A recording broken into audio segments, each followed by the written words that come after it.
when you install xaitMap on your computer, you will see that there's another tutorial called construction tutorial, which is a small area of that village that I've shown you before, and you can increase and decrease sector size, cube size, and unit height and unit radius, just like in the navigation mesh tool.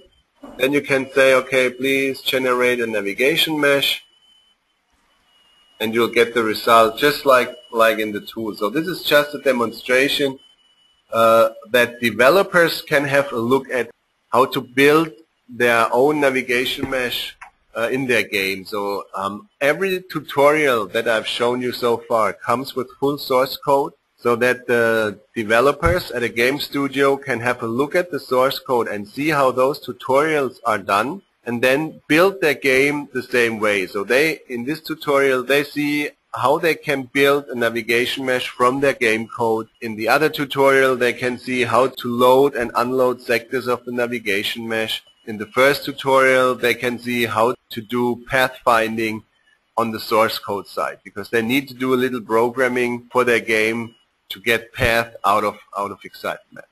When you calculate a navigation mesh, you need to, we call it rasterize the geometry. That is, to take little cubes and place them on the geometry and analyze the height and the slope of that part of the geometry. So when you place these cubes all over the geometry.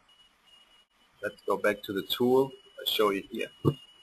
So what you would do with what cube size means, if you got the raw geometry, then you would go on every piece of the geometry and place small cubes here to analyze the geometry. And everything which has been analyzed within such a cube is then stitched together to calculate the navigation mesh.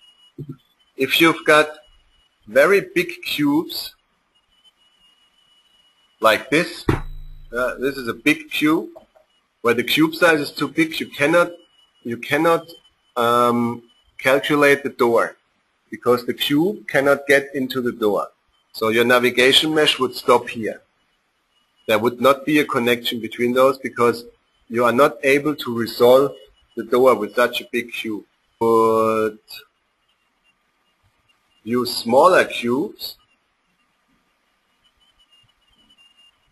like this, and then try to analyze the geometry.